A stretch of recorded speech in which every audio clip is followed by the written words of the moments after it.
ফেরদৌস ভাই, কি বুঝতেছেন পরিস্থিতি? ভারত বাংলাদেশ যুদ্ধ কি লাগবে, বা ভারত কি যুদ্ধে জড়াবে বাংলাদেশের সাথে? জড়ালে কি হবে? আহ, এই বিষয়টা নিয়ে আপনার কাছ থেকে এক্সপার্ট একটা বিশ্লেষণ একটু শুনতে চাই। ধন্যবাদ কনক ভাই। আমি আজকে এটার জন্য হয়তো শুরুতেই একদম ডাইরেক্টলি প্রশ্ন করা হলো যে ভারত বাংলাদেশের সাথে যুদ্ধ করবে কি না।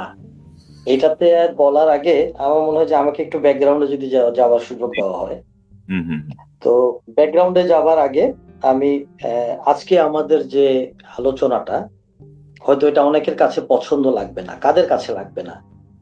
যারা তথাকথিত সুশীল, ভারতপন্থী, ভারতের দালাল এবং ভারতের যারা পদলেহন করে, তাদের জন্য আমাদের আজকের যে আলোচনাগুলা সেটা তাদের কাছে খুব একটা হেলদি মনে হবে না। তো সেই জন্য হয়তো এটা তাদের জন্য নট ফর দেম। যারা দেশপ্রেমিক, বাংলাদেশকে যারা ভালোবাসে এবং যারা বাংলাদেশের সন্তান, বাংলাদেশের সার্বভৌমত্ব বিশ্বাস করে এবং বাংলাদেশের অধিকার নিয়ে যারা চিন্তা করে, আজকের আলোচনাটা মনে হয় তাদের জন্য বেশি ফলবান হবে। বাই দ্য ওয়ে, প্রেক্ষাপটে একটু যদি যাই আমরা, তাহলে আপনার যদি প্রথমে আমরা আসি যে 1947 দুটা দেশ তৈরি হলো। দুটা দেশ তৈরি হয়েছিল প্রথমে একটা শত্রুতামূলক আচরণের উপর ভিত্তি করে। বাংলাদেশ, পাকিস্তান, তৎকালীন পাকিস্তান এবং ইন্ডিয়ার ভিতরে সম্পর্ক কখনোই ভালো ছিল না। স্বাধীন হওয়ার পরে তাদের একটা যুদ্ধ শুরু হলো। যাই হোক, অত পিছনে না যে আমরা যদি 1971 যাই, ভারতে আমাদেরকে সাহায্য করার মূল কারণটা ছিল, সেটা হচ্ছে যে পাকিস্তানকে দুইটা ভাগে ভাগ করা। এটা এমন না যে আমাদেরকে তারা দয়া করে বা আমাদের দরকার সাহায্য আমাদেরকে সাহায্য করা, নট দ্যাট। অ্যাবসলুটলি তাদের মেন ইন্টেনশন ছিল পাকিস্তানকে দুটা ভাগে ভাগ করে দেওয়া, যেন পাকিস্তানের শক্তিটা কমায়, কারণ পাকিস্তান তাদের একটা ট্র্যাডিশনাল এনিমি ছিল। যাক, 1971 এর পরে 1975 পর্যন্ত ভারতের তাবিদারি, এটা তো ইতিহাস জানে, সবাই জানে। ভারতের তাবিদারির পরে আমরা মাঝখানের কিছু পিরিয়ড আমরা বাংলাদেশে আমাদের সত্তা নিয়ে আমরা বেঁচেছিলাম খুব সুন্দরভাবে, হোয়াট এভার মেবি। 2009 থেকে 2024, আমি 15 বছরে ভারতের দাসত্ব, ভারতের আধিপত্যবাদ, এই জিনিসটা বাংলাদেশের চরমে চলে আসলো। কিভাবে আসলো? প্রথমে শুরু হলো বিডিআর কিলিং। আমরা বিডিআর কিলিং এ যদি যাই, তাহলে বিডিআর কিলিং এর কয়েকদিন আগে কমিশন হয়েছে এবং জেনারেল ফজলুর রহমান উনি একটা কমিশন রিপোর্ট সাবমিট করেছেন। এবং আপনার এখানেই উনি ওনার একটা বক্তব্য আছে, যে বক্তব্যটা আপনার একটা টক শোতে আসছে, যেখানে ক্লিয়ারলি উনি বলেছেন যে বিডিআর কার্নেজে যদি প্রপার বিচার করা না হয়, তাহলে বাংলাদেশ আর একটা পলাশির সেই যুদ্ধের মতন হবে পরিস্থিতি। অর্থাৎ যে কেউ কোনো দায়িত্ব নিবে না, হঠাৎ করে বাংলাদেশের স্বাধীনতা যাবে। এবং সেখানে ক্লিয়ারলি উনি দায়ী করেছেন ইন্ডিয়াকে। যেহেতু এখানে ডাইরেক্টলি ইন্ডিয়ার উপরে ব্লেমটা চলে আসলো, মানে সিকোয়েন্সিয়ালি যদি আমরা চিন্তা করি যে কিভাবে আজকের এই ইন্ডিয়াটা এত আমাদের সাথে এত কিভাবে তার এই শত্রুতামূলক আচরণগুলো তৈরি হচ্ছে, এটার ইয়েটাতে আসি। এরপরে প্রেক্ষাপটে যদি আমরা যাই, 2009 একটার পর একটা তাপসের তথাকথিত বোমা, অর্থাৎ তাপস ছিল বিডিআর কার্নেজে, যেটা কমিশনের রিপোর্টে আসছে। তাপসের বোমা, তাপসের বোমাতে কিছু দেশপ্রেমিক এবং সাহসী অফিসারকে ড্যামেজ করা, হেফাজতের আন্দোলনে হেফাজতকে মারা, ছাত্রের পরে আসতেছে একটার পর একটা বাংলাদেশের উপরে হেজিমনি চালাই যাওয়া। দেন আসলো হচ্ছে দিল্লি না ঢাকা স্লোগান দিয়ে হাসিনাকে ভাগানোর আন্দোলন, এবং হাসিনা চলে গেল, ছাত্র আন্দোলন শুরু হলো। তারপরে আমাদের ভিতরে মেজর সুমন যেটা বলেছেন, যে আমাদের ভিতরে দেশপ্রেমের কোনো পন্থী ছিল না, আমাদের বাংলাদেশের ভিতরে দেশপ্রেমিক জনতার কোনো পন্থী নাই, বাট এটাকে গত 15 বছরে চাপায় রাখা হয়েছে। যেহেতু এটা চাপানো অবস্থায় ছিল, এটা প্রকাশ করতে দেওয়া হয় নাই। বাংলাদেশ নিয়ে, বাংলাদেশের স্বার্থ নিয়ে যদি কোনো কথা বলা হয়, তাহলে সেই ক্ষেত্রে দেখা যায় যে কোনো না কোনো কনস্পিরেসিতে সেই লোকটা আটকে যায়। দেখা যাচ্ছে যে আপনি যখন আহ বাংলাদেশ এবং ইন্ডিয়ার কোনো বাইলেটারাল কোনো ইস্যু নিয়ে কোনো কথা বলেন, তখনই সমস্যা হয়। আমরা এটা যাব, আমি ধীরে ধীরে এটাতে আসবো। এরপরে যখন আমরা সত্যিকার অর্থে যখন আমরা স্বাধীন হলাম, অর্থাৎ 5 আগস্ট 2024 সালে, তারপর থেকে হয়তো আমাদের মুখটা খুলে গেল, আমরা প্রকাশ করতে থাকলাম। তো প্রকাশ করতে গেলে যে এতদিনের যে পুঞ্জীভূত যে ঘৃণাটা, আমাদের যে ইন্ডিয়া আমাদেরকে যেভাবে সাবজুগেট করে রেখেছিল, সেই জিনিসগুলা যখন আমাদের মুখ দিয়ে আসা শুরু করলো, তখনই ফার্স্ট স্লোগানটা আসলো দিল্লি না ঢাকা। এবং তারপরে একটার পর একটা ইন্ডিয়া নিয়ে আসলো। যখন ইন্ডিয়ার সাথে তখন আমাদের বাইলেটারাল প্রবলেম গুলো শুরু হলো, আমদানি এবং রপ্তানির সাথে সমস্যা শুরু হলো, হাসিনার পতন দিয়ে শুরু হলো। তারপরে আপনার ছাত্রদের আন্দোলন, ছাত্রদেরকে বিভিন্নভাবে হ্যাঁ নাজেহাল করা ইত্যাদিতে আসলো। ইন্ডিয়া যেটা চাচ্ছিল বরাবরই যে ভয় দেখিয়ে দমন করানো, তো ভয় দেখিয়ে দমন করানো, এটা ইন্ডিয়া 15 বছরে ইন্ডিয়া চেষ্টা করে গেছে। যখন ছাত্ররা এই দেশটাকে, ছাত্র জনতা যখন আমরা আগস্টের পরে যখন আমরা আমাদের স্বরূপে ফিরে আসলাম, তখন ইন্ডিয়ার ভিতরে তৈরি হলো একটা বাংলাদেশ সিনড্রোম।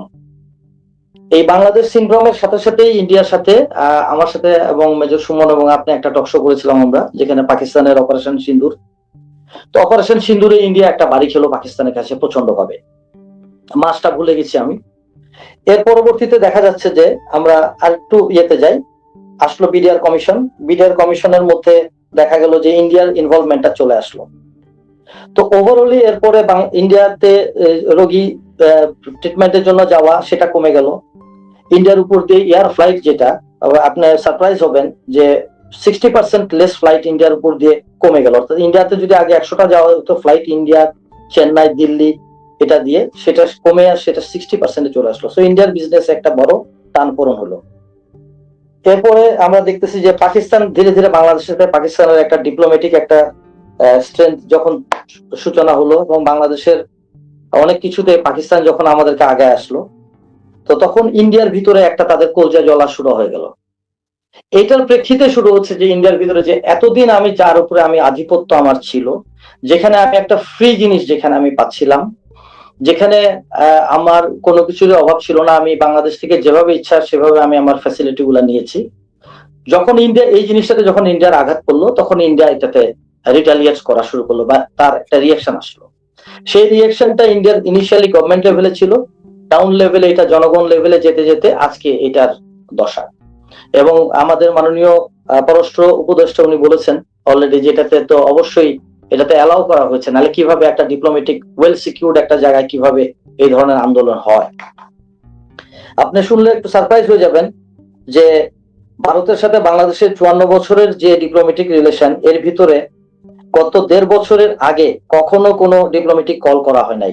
অথচ গত 1.5 বছরে 6 বার ডিপ্লোম্যাটিক কল করা হয়েছে ইন্ডিয়ান অ্যাম্বাসেডরকে। তার মানে ইন্ডিয়ান এবং বাংলাদেশের ডিপ্লোম্যাটিক লেভেলে তার ব্যালেন্সটা খুব বেশি ভালো অবস্থায় আমি মনে করি না। এটা একটা আনস্টেবল একটা সিচুয়েশন এটা চলে গেছে। এর ভিতরে প্রেক্ষাপটে আরেকটু যাই, হাসিনার বিভিন্ন রকমের বক্তব্য। হাসিনা বিভিন্ন সময় ইন্ডিয়াতে থেকে বক্তব্য, এবং আমাদের মাননীয় প্রধান উপদেষ্টা উনি বলেছেন যে হাসিনার মুখ বন্ধ করার জন্য মোদীকে স্বয়ং উনি রিকোয়েস্ট করেছেন। তারপর হাসিনার এই বক্তব্যগুলা চলতে থাকে। হাসিনার এই অ্যাজিটেটিং যে বক্তব্যগুলা, এই বক্তব্যগুলোর মাধ্যমে ইন্ডিয়ান লোকজন আরো এটা পেয়ে যায়। এরপরে আসলো আরেকটা পালা, সেটা হচ্ছে বাংলাদেশ থেকে আওয়ামী লীগের নেতা এবং বাংলাদেশ থেকে কিছু লোকের ইন্ডিয়াতে পালায় যাওয়া। তো হাসিনা পালায় না, তারপর হাসিনার ফলোয়ার এবং আওয়ামী লীগের নেতা এবং বাংলাদেশ সেনাবাহিনীর কিছু লোক তারা ইন্ডিয়াতে পালায় গেল। তো পালায় যাওয়ার প্রেক্ষিতে যেটা হলো যে তারা সবাই মিলে এখন সর্বশক্তি এখন ইন্ডিয়াতে একত্রিত। অর্থাৎ সেখানে হাসিনা, ডাইনিদের অন্যতম ডাইনি হাসিনা এখানে বসে আছে, সেখানে আওয়ামী লীগের বিভিন্ন নেতাকর্মী বসে আছে, যারা বিডিআর কারণে যে ছিল, যারা বাংলাদেশকে গত 15 বছর একটা কলোনি বানানোর চেষ্টা করেছে, তারা এরা সবাই মিলে ইন্ডিয়াতে বসে তারা বিভিন্নভাবে বাংলাদেশের উইক পয়েন্ট গুলা তারা দিচ্ছে। এভাবে তারা বাংলাদেশকে বিভিন্নভাবে ডিস্টার্বিং করার জন্য এই সিচুয়েশন গুলো তারা তৈরি করতেছে। এটা হচ্ছে গিয়ে আপনার ওভারঅল প্রেক্ষাপট, যেটার কারণে আজকে বাংলাদেশের সাথে ইন্ডিয়ার এই সিচুয়েশনটা কিন্তু কখনোই হতো না যদি ইন্ডিয়াতে হাসিনা পালায় না যেত। দিস ইজ ওয়ান, আমি একটা হাইপোথেটিক্যালি বলছি। সেকেন্ড হচ্ছে যদি ওখানে পালায় যেত, ঠিক আছে, নো প্রবলেম, হাসিনা যদি তার মুখটা বন্ধ রাখতো, তাহলে হয়তো এই সিচুয়েশনটা তৈরি হতো না। 3 নম্বর হচ্ছে বাংলাদেশ থেকে যে সমস্ত আওয়ামী লীগের নেতা, চেলা চামুন্ডা এবং বাংলাদেশে কিছু মিলিটারির কিছু লোক, তারা যখন ইন্ডিয়াতে পালিয়ে গেল, তারা ওইখানে ডেফিনেটলি, যেহেতু তারা এদের কারণে পালাইতে বাধ্য হয়েছে, সুতরাং তারা তো এদের বিপক্ষে যাবেই। তো এই সবকিছু মিলে দেখা যাচ্ছে যে ইন্ডিয়ার আধিপত্যবাদটা যেখানে ফেল হয়ে যাচ্ছে, সেখানে ইন্ডিয়া চেষ্টা করতেছে তার আধিপত্যবাদটাকে রেস্টোর করার জন্য। রেস্টোর করতে গেলে কি করতে হবে? এখন মনে করেন আপনার গ্রামের এক টুকরা জমি আছে, আপনার জমিটা আমি দখল করে নিলাম। আপনার জমিটা যখন আমি দখল করে নিব, তখন আপনার জমিটা আনার জন্য আপনি কি করতে পারেন? এক হচ্ছে আপনি আমার সাথে একটা সালিশ করতে পারেন, আপনি উকিলের কাছে যেতে পারেন, কোর্ট কাচারি করতে পারেন। তো ইন্ডিয়া বাংলাদেশের সাথে এইভাবে না, যে ইন্ডিয়া বাংলাদেশকে ওই ধাক্কা দেওয়া, ধমক দেওয়া, বিভিন্ন ভাবে বাংলাদেশকে আনস্টেবল করে, যে আসো তোমাদের প্রভু আমরা বা তোমাদের লর্ড আমরা, তোমরা আমাদের প্রেসক্রিপশন অনুযায়ী তোমরা চলবা, এর বাইরে তোমরা যেতে পারবা না, সুতরাং তোমাদেরকে আমি বিভিন্ন ভাবে চাপ প্রয়োগ করব। এই চাপগুলাই হচ্ছে গত 1.5 বছরের চাপ। চাপগুলো আমরা সবাই জানি, আমি চাপের কথাগুলো নিয়ে সময় নষ্ট করবো না। দেন মেজর সুমন আর একটা কথা রাইটলি বলেছেন, সেটা হচ্ছে যে আমাদের সামনে ইলেকশন। সো ইলেকশনে যেন একটা তাবেদারি গভর্নমেন্ট যেন আসে, বা তাবেদারি গভর্নমেন্ট না আসলেও গভর্নমেন্টকে যেন তাবেদারি ফলো করতে হতে পারে, তাকে যেন ইন্ডিয়ার প্রতি যেন লয়াল থাকে, এই জিনিসগুলো তৈরি করার জন্য ইন্ডিয়া বাংলাদেশকে একটা চাপ দিচ্ছে। এখন আসি আমাদের জনগণের মুখটা খুলে যাওয়ার পরে শহীদ হাদির যে বক্তব্যগুলো, শহীদ হাদি আল্লাহ উনাকে জান্নাত নসিব করুন, এবং উনি দেশপ্রেমের একটা অনড় দৃষ্টান্ত। সেই ক্ষেত্রে আমি এটা বলবো যে বাংলাদেশ সরকারের প্রতি আমি আমার ধন্যবাদ জানাই যে শহীদ হাদির লাশটা বা মরদেহটা দাফন করা হয়েছে জাতীয় কবি কাজী নজরুল ইসলামের কবরের পাশে।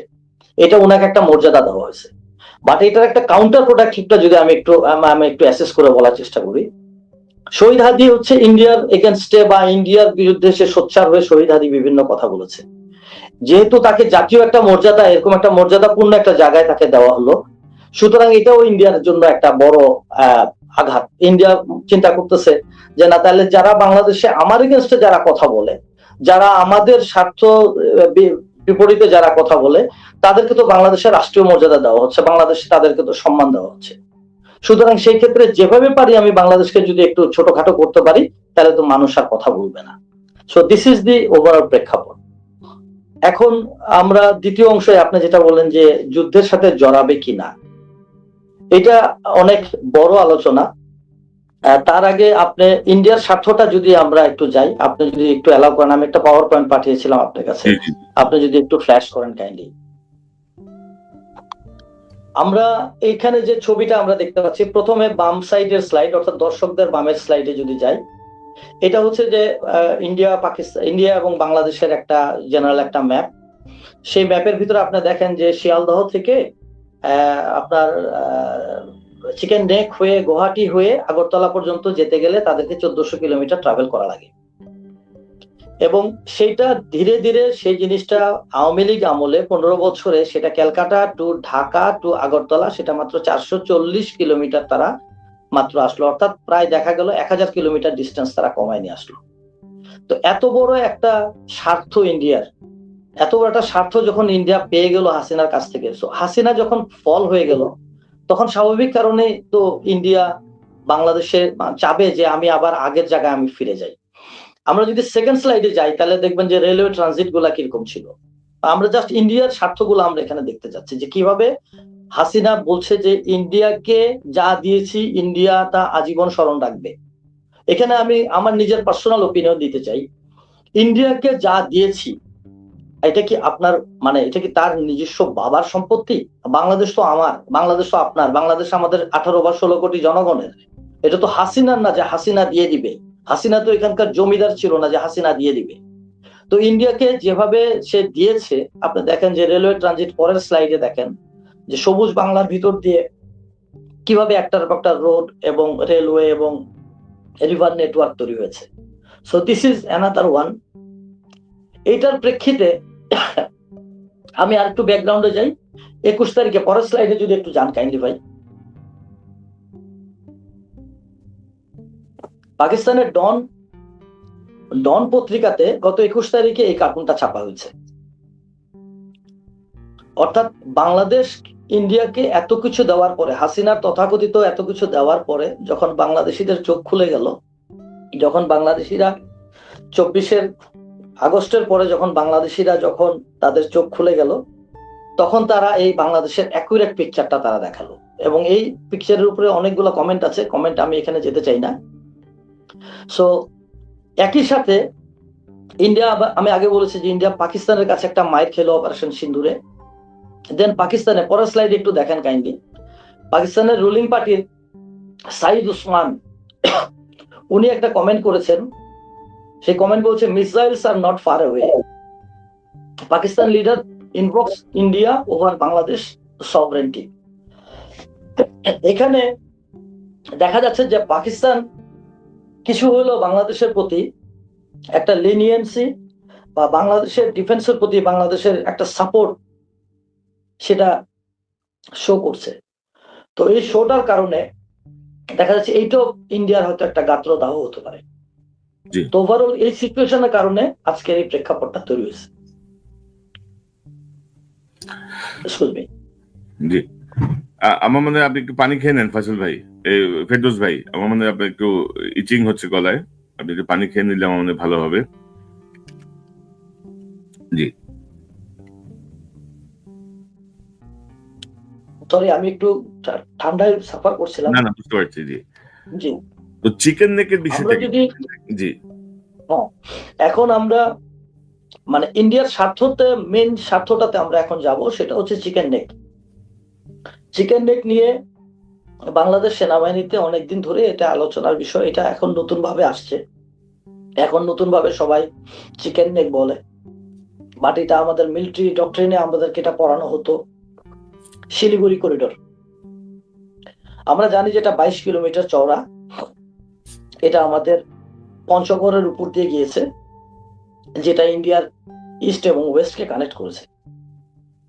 আমি আগে যে ছবিগুলো দেখিয়েছিলাম, যেখানে ইন্ডিয়ার এই পার থেকে ওই পারে যেতে ইন্ডিয়াকে 1400 কিলোমিটার ট্রাভেল করা লাগে, এই 1400 কিলোমিটার ট্রাভেলের একটা লম্বা রাস্তা হচ্ছে গিয়া ওই আমাদের চিকেন নেকের ভিতর দিয়ে।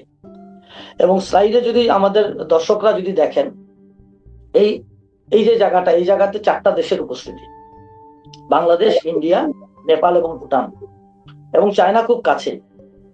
চায়নার সাথে ইন্ডিয়া বরাবরই তার একটা একটা শত্রুতামূলক একটা সিচুয়েশন বরাবরই ছিল, এবং অরুণাচলে চায়না বেশ কয়েকবার ইন্ডিয়ার অনেকগুলো জায়গা দখল করে নিয়েছে। তো আপনি যদি দেখেন যে এই শিলিগুড়ি করিডোরটা এমন ভাবে, যদি চায়না যদি এখানে কোনোভাবে হস্তক্ষেপ করে, বা নেপাল, ভুটান এবং বাংলাদেশ যদি জয়েন্টলি যদি এই জায়গাতে কোনো রকমের কোলাবোরেট করে, ইভেন বাংলাদেশও যদি এখানে কোনো কিছু করে, তাইলে ইন্ডিয়ার এই যে ইস্ট টু ওয়েস্টের যে মুভমেন্টটা, এই মুভমেন্ট এখানে সিভার বা কাট অফ হয়ে যাবে।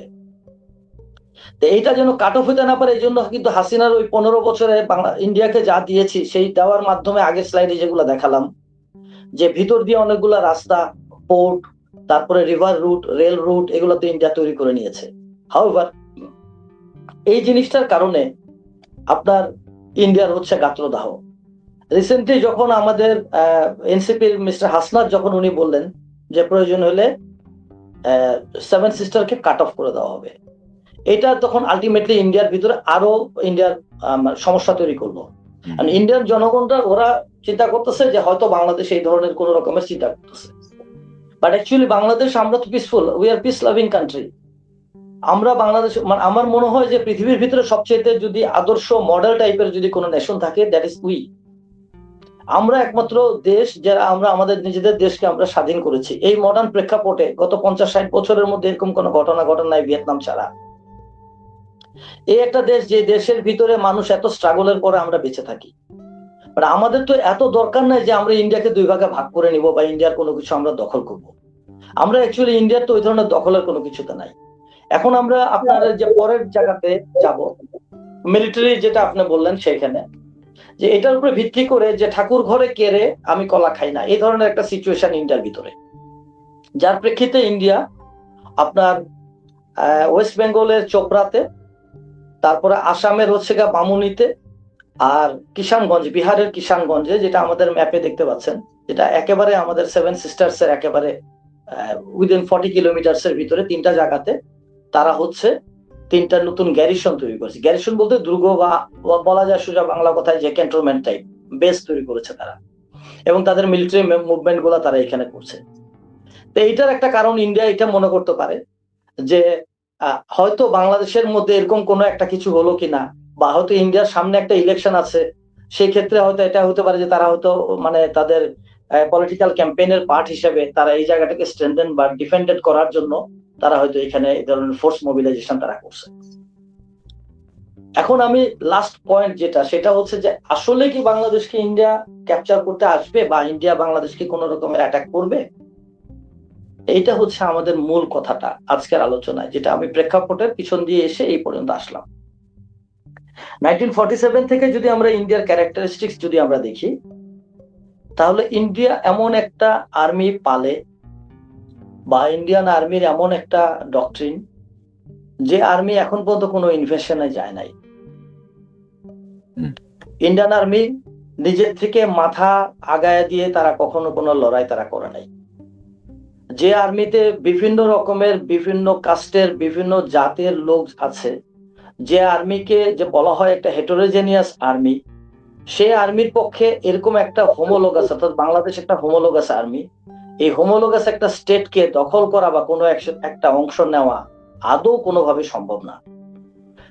ইন্ডিয়া যেটা চেষ্টা করতে পারে সেটা হলো যে একটা লিমিটেড অফেন্সিভ করতে পারে, কোন একটা জায়গায় তারা স্ট্রাইক করতে পারে, কোন একটা জায়গায় স্ট্রাইক করে তারা কোনোভাবে ওই জায়গাটুকু হয়তো তারা দখল দিল, যেন বাংলাদেশকে বেটার কোন একটা টার্মস এন্ড কন্ডিশনের মধ্যে তারা আনতে পারে।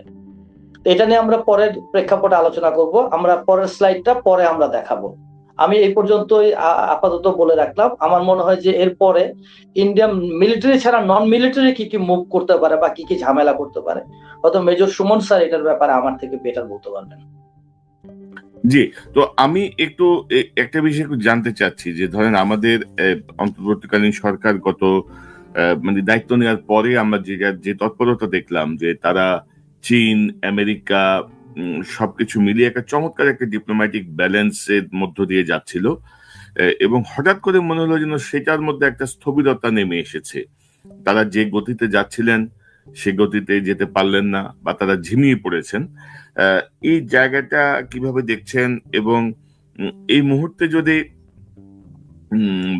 আপনি যেটা বলছিলেন যে কোনো ধরেন সার্জিক্যাল স্ট্রাইক টাইপ বা কোনো সাময়িক যদি কোনো তারা আগ্রাসন দেখায়, তো সেক্ষেত্রে বাংলাদেশের মিত্র কারা? ইতিমধ্যে পাকিস্তানের একজন তরুণ নেতা সরকারের সঙ্গে যুক্ত, তিনি ইতিমধ্যে একটা প্রতিক্রিয়া দেখিয়েছেন।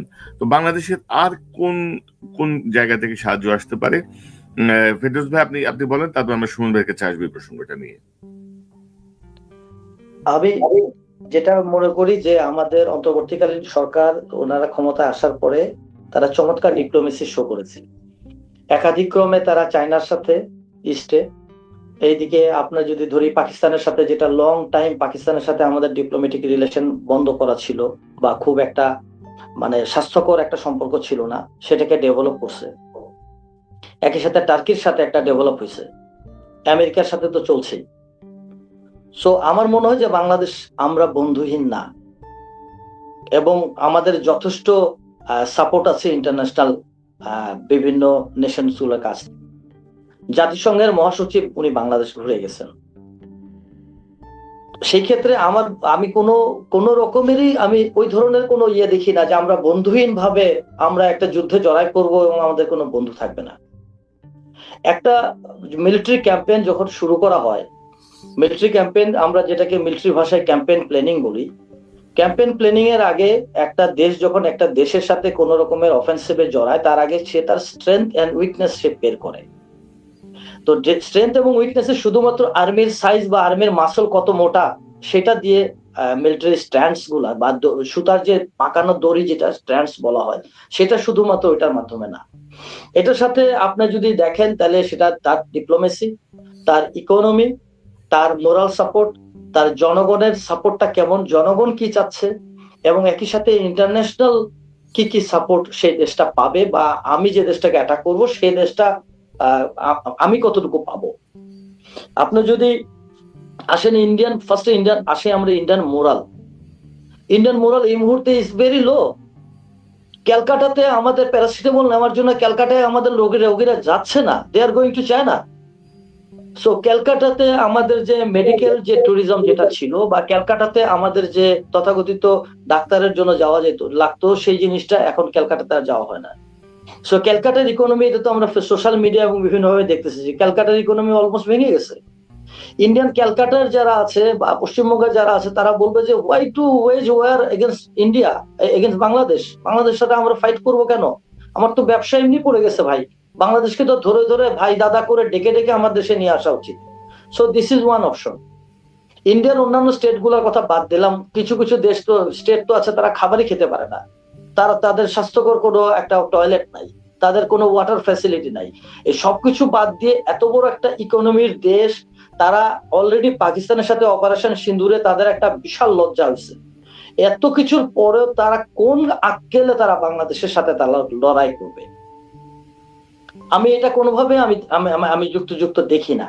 কিন্তু এটা আমাদের মানে যখন আমরা মিলিটারি ক্যাম্পেইন করলাম, ফার্স্ট পয়েন্ট এটাতে আমরা গেলাম। দেন আসি বাংলাদেশের মধ্যে, বাংলাদেশে কিন্তু এটা সত্যি কথা স্বীকার করে নিতে হবে যে উই হ্যাভ ডক্টর ইউনূস। আমাদের একটা গর্ব আছে, এবং ডক্টর ইউনূসের কারণে কিন্তু আমরা গত এতদিন ধরে, মানে প্রায় 1.5 বছর ধরে আমরা কিন্তু টিকে আছি। বিভিন্নভাবে আমাদেরকে কিন্তু কাতুকুতু বলেন বা বিভিন্নভাবে এজিটেট করা বলেন, ডিস্টার্ব করা বলেন, বাংলাদেশকে করা হয়েছে হাসিনা পড়ে যাওয়ার পরে। বাট ডক্টর ইউনূস উনি কিন্তু এখন পর্যন্ত হালটা ধরে রেখে বাংলাদেশটাকে কিন্তু স্টেবল করে উনি রেখেছেন। হোয়াট এভার মেবি, এত মানে আমরা ডিটেলসে আমরা যদি না যাই, আমি উপর দিয়ে আমি মোটা দাগে বললাম। ডক্টর ইউনূসের যে ফেস ভ্যালু যেটা আছে ইন্টারন্যাশনালি, এবং ডক্টর ইউনূসের যে ফ্রেন্ড সার্কেল যেগুলো আছে, ডক্টর ইউনূসের যে যোগাযোগ গুলো আছে, এবং বাংলাদেশ আমরা ওভারঅলি আমরা তো we have a very good friends. চায়নার সাথে আমাদের গুড ফ্রেন্ডশিপ। পাকিস্তান তারা তো অলরেডি, মানে পাকিস্তান তারা তো তাদের অতীত নিয়ে তারা দুঃখিত, তারা অনুশোচনা করে, কিন্তু পাকিস্তান তো দে আর এ গুড ফ্রেন্ড নাও। পাকিস্তান আমাদের একটা বর্তমান একটা ভালো বন্ধু। দেন টার্কি। সো বাংলাদেশ কোনোভাবেই আমার মনে হয় যে সেকেন্ড ইয়ারতে যাবে না। সো ইন্ডিয়ার যদি আপনার মিলিটারি ক্যাম্পেইন প্ল্যানিং এর যদি সেকেন্ড অপশনে যান, ফার্স্ট হচ্ছে ইন্ডিয়ান ইকোনমি, এটা তো বলে দিলাম। ইন্ডিয়ান জনগণের সাপোর্ট যেটা, সেটাও বলে দিলাম। দেন আপনি আসেন ন্যাশনাল ইন্টারন্যাশনাল যে সাপোর্ট গুলো আছে, যে বিভিন্ন বন্ধু রাষ্ট্র, সেটা। তো এটার প্রেক্ষিতে আমার মনে হয় যে ইন্ডিয়া এই ধরনের কোনো বড় ভেঞ্চারে ইন্ডিয়া যাবে না। হাউএভার, যদি ইন্ডিয়া কখনো যায়, আমার মনে হয় বাংলাদেশের সাহসী জনগণ অ্যালং উইথ বাংলাদেশ সেনাবাহিনী is capable to handle India.